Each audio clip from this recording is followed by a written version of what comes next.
ఓం శ్రీమాత్రే నమః. అందరు బాగున్నారా అండి?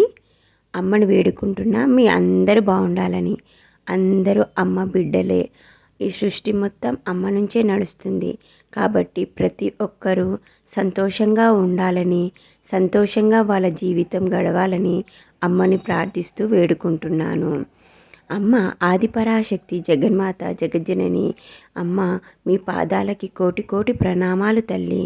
జగన్మాత నీ చల్లని చూపు, నీ ఆశీర్వాదం, అలాగే శివయ్య మీ ఇద్దరి ఆశీర్వాదం అనుగ్రహం ఎల్లప్పుడూ మీ బిడ్డలందరిపై ఉంచండమ్మా. మీ బిడ్డలందరినీ మీరే చూసుకోవాలి. వాళ్ళ మంచి చెడు అన్నీ మీరే చూసుకొని వాళ్ళని జీవితంలో ఉన్నత స్థాయికి తీసుకెళ్ళి ముందుకు తీసుకువెళుతూ జీవితం సుఖమయం అయ్యేలా చూడండి తల్లిదండ్రులారా. అమ్మ మీ బిడ్డలు ఎల్లప్పుడూ నిన్ను మర్చిపోకుండా ఎప్పుడూ అమ్మ అమ్మ అంటూ నిన్నే ధ్యానిస్తూ నిన్నే ఆరాధిస్తూ వేడుకుంటూ ఉంటున్నారమ్మా. అమ్మ ఎల్లప్పుడూ నీ పిల్లలని చల్లగా కంటికి రెప్పలా కాపాడు తల్లి జగన్మాత. ఇప్పుడు మనము అమ్మ మాట విందాం. అమ్మ శివయ్య మన కోసం ఏమేం చేస్తున్నారో, ఎలా చేస్తున్నారో, మన జీవితం ఎలా ఉండాలో, ఎలా ఉంచుకోవాలో సర్వం వాళ్ళకు తెలుసు. కాబట్టి దానిని బట్టి మనకు ఏమి ఇవ్వాలో, ఏమి ఇవ్వకూడదో, ఏది మంచి ఏది చెడు అన్నీ చూసి వాళ్ళు మన జీవితాన్ని ముందుకు నడిపిస్తున్నారు. సరే, అమ్మ శివయ్య ఇద్దరూ మిమ్మల్ని అందరి ముందుకు ఒక సరికొత్త రూపంలో తీసుకొని రాబోతున్నారు. అంటే ఆ ఆదిపరాశక్తి జగన్మాత, మన తండ్రి శివయ్య ఇద్దరు తల్లిదండ్రులు మన కోసం ఏదో మిరాకిల్ చేయబోతున్నారు అని అర్థం. మీ అందరిలో ఏదో పెద్ద మార్పే తీసుకురాబోతున్నారు. అది మీరు గమనించుకోవాలి, అది మీరు తెలుసుకోవాలి. మీ కొత్త రూపం వల్ల మీ శత్రువులు చెమటలు పడతాయి. అంటే మీకు తల్లిదండ్రులు అనుగ్రహించే దానివల్ల మీ శత్రువులకి చెమటలు పడతాయన్నమాట. ఇప్పటి వరకు ఎవరైతే మీ విజయాన్ని ఆపారో వాళ్ళు ఇప్పుడు ఏమీ చెయ్యలేకపోతారు. ఎందుకంటే మీరు ముందు వలే కాకుండా ఇప్పుడు మీ సరికొత్త రూపంతో వాళ్ళ ముందు విజయాలని పొందుతూ ఉంటారు. కాబట్టి మీ కొత్త రూపంతో మీరు విజయాన్ని పొందడమే కాకుండా మీ శత్రువులకి ముచ్చెమటలు పట్టిస్తారు. ఈ సరికొత్త రూపాన్ని మీ లోపలికి శివయ్య తీసుకొని వస్తున్నాడు.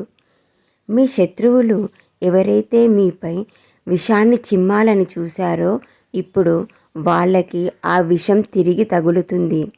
మీరు ఇంకా భయపడాల్సిన అవసరమే లేదు.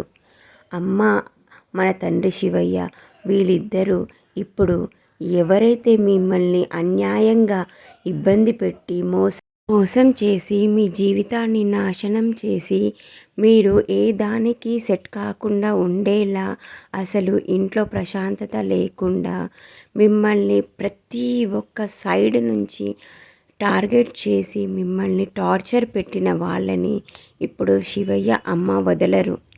ఎందుకంటే వాళ్ళు మీ బాధని, మీరు అనుభవించిన నరకాన్ని అన్నీ చూశారు, తెలుసుకున్నారు. కాబట్టి మీరు ఎప్పుడు అమ్మ తండ్రి అని వేడుకుంటూ ప్రతి క్షణం వాళ్ళని తలుచుకుంటూ ఉన్నారు. మీరు పడ్డ వేదనని వాళ్ళు చూశారు. కాబట్టి ఇప్పుడు సమయం వచ్చింది.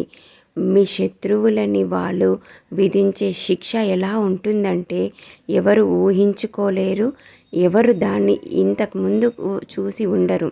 అలాంటి శిక్షలని వాళ్ళు మీ శత్రువులకు ఇవ్వబోతున్నారు. ఇది వాళ్ళకి ఎన్నిసార్లు చెప్పారో తల్లిదండ్రులు, మీరు మారాలి మారాలి అని చాలా అవకాశాలు కూడా వాళ్ళకి ఇచ్చిన వాళ్ళలో మార్పే రాలేదు. కాబట్టి ఇక నిరీక్షించదే లేదని వాళ్ళకి విధించే శిక్షని నిర్ణయించేశారు. కాబట్టి ఇప్పుడు మీరు వాళ్ళు అనుభవించే శిక్షని మీ కళ్ళతో చూడబోతున్నారు. ఇక భయపడకండి, మీకు అండగా తోడుగా తల్లిదండ్రులు ఉన్నారు. ఎల్లప్పుడూ వాళ్ళు మిమ్మల్ని సదా కాపాడుతూ అన్నిట్లో ముందుకు తీసుకెళ్తూ విజయాన్ని మీకు కలిగేలా చేస్తారు.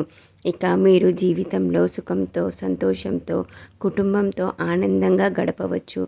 మీకు ఎలాంటి ఇబ్బందులు లేకుండా అన్నీ వాళ్ళే చూసుకుంటారు. జై దుర్గా, జై జై దుర్గా. ఓం నమ శివాయ, ఓం నమ శివాయ.